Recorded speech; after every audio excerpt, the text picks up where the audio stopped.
ఈ కుట్ర ఏంటంటే దాన్ని అమలు జరపమని అడగకుండా ఉండడం కోసం మేము దాన్ని అమలు జరిపితే ఇంత ఇన్కన్వీనియన్స్ వస్తుంది చూడండి, పబ్లిక్ ఇన్కన్వీనియన్స్ రాకుండా ఉండడం కోసం మా మీద మరీ ఒత్తిడి పెట్టకండి అంటే ఒక జోక్ కూడా చాలా it's running very well. Staff shortage అనేది ఇండిగోలో అది ఈరోజు రాలేదు, ఇది చాలా రోజుల నుంచి ఉంది. ఇది సోషల్ మీడియాలో ఇది విపరీతంగా తిరుగుతుంది. ఈ జస్పాల్ భట్టి అనేవాడు ఉండేవాడు కదా, ఇది వీడు విమానాశ్రయానికి వస్తాడు.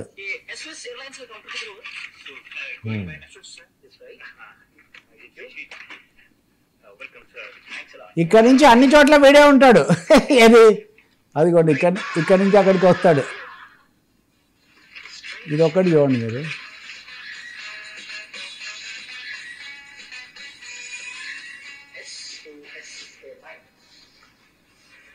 వీడే ఉంటాడు మళ్ళీ.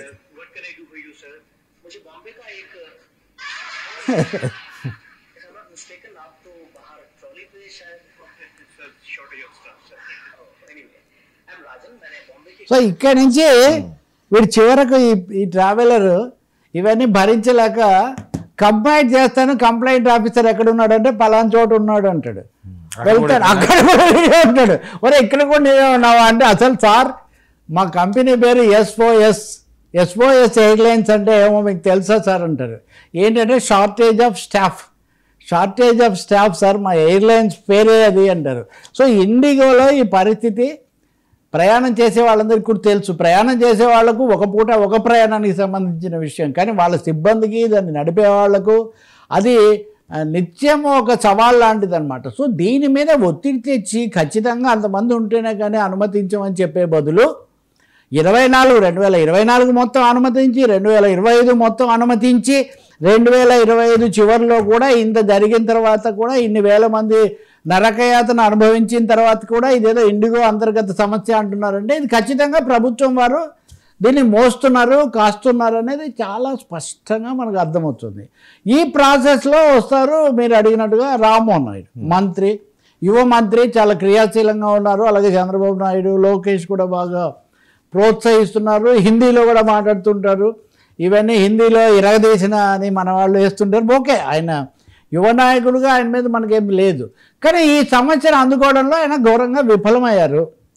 నిజానికి రామ్మోహన్ నాయుడు నిమిత్త మాత్రుడు. అక్కడ నరేంద్ర మోదీ గారు, అమిత్ షా గారు, నిర్మలా సీతారామన్ గారు, ఇంతమంది హేమీల మధ్యలో రామ్మోహన్ నాయుడు ఎట్లా చేయగలుగుతారు? కానీ రామ్మోహన్ నాయుడు కూడా ఈ జరిగిన మొదటి రోజు నేను ఇప్పుడు మీకు ఇందాక చూపించానండి, ఆ రోజు కూడా నాకు ఇది పంపిన ఆయన రామ్మోహన్ నాయుడు కూడా పెట్టాడు ఉదాహరణకు.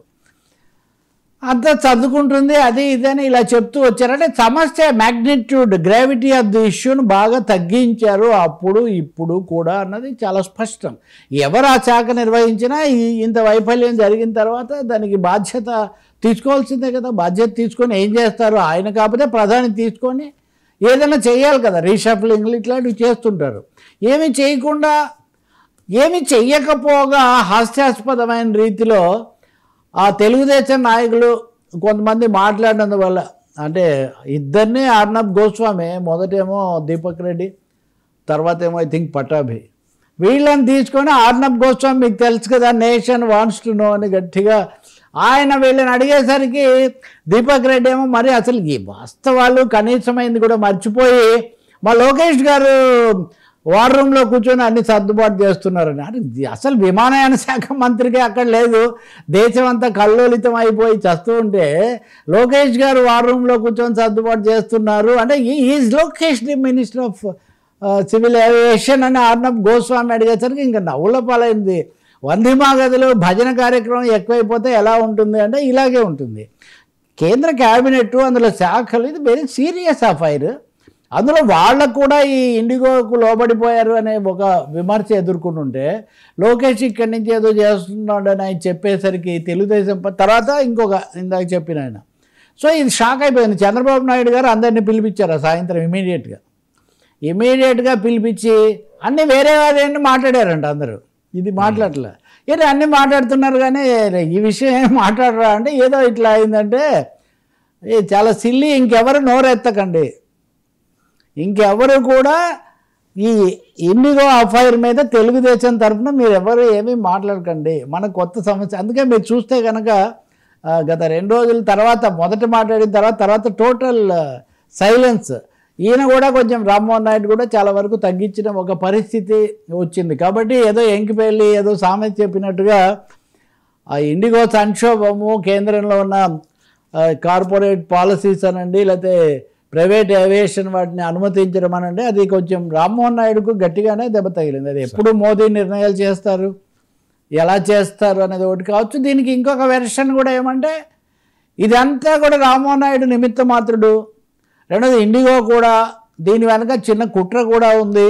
అదానీ గారు మిగిలిన అన్ని రంగాలు అయిన తర్వాత ఏవియేషన్లో కూడా బ్రహ్మాండంగా ప్రవేశించాలనుకుంటున్నారు. ఇప్పటికే చాలా విమానాశ్రయాలు వాళ్ళు నిర్మించేశారు, ఇంకా ఉన్నారు.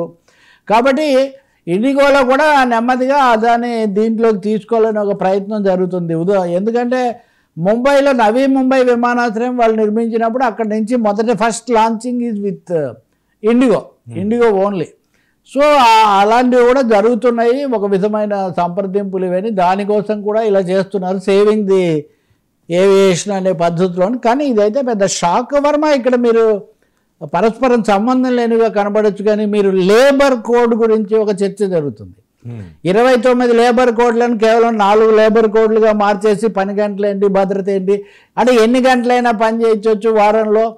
పని గంటలు వారం మొత్తం మీద లెక్కేయాలి, కానీ రోజుకి 8 గంటలనే అయ్యకూడదు. ఇలా మొత్తం మీద పని చేసే వాళ్ళ మీద, ఉద్యోగుల మీద భారం పెంచే ఒక ప్రయత్నం జరుగుతుంది. పార్లమెంటు ముందు కూడా ఉన్నాయి. ఇలాంటి సమయంలో పైలట్స్ అనేవాళ్ళు చాలా స్కిల్డ్ అండ్ ఛాలెంజింగ్, చాలా స్కైస్లో జరిగేది కదా, వాళ్ళు కూడా అటువంటి సమస్యని ఎదుర్కోవడం కనుక మీరు చూస్తే దిస్ ప్రైవేట్ మోడల్, శృతి మించిన ఈ ప్రైవేట్ మోడల్ అనేది మినిమం సెక్యూరిటీస్ లేకుండా పోతున్నాయి. ఇది ఒక గ్లోబల్ ఇష్యూ కూడా అయి కూర్చుంది.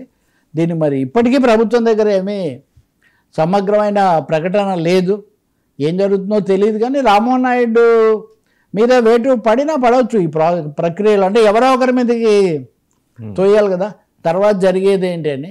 లేకపోతే శాఖల మార్పు లాంటివైనా కొన్నిసార్లు జరగవచ్చు. ఇంకో పెద్ద విషయం ఏమంటే తెలుగుదేశం పార్టీ యొక్క జాతీయ ప్రతిష్టకు దీనివల్ల వచ్చే ఒక దెబ్బ. అంటే వ్యక్తిగా ఎవరంటే వర్మ గారు మాట్లాడారంటే మిగతా విషయాలన్నీ తర్వాత కదా. సో ఆయన అక్కడ ఉన్నారు కాబట్టి.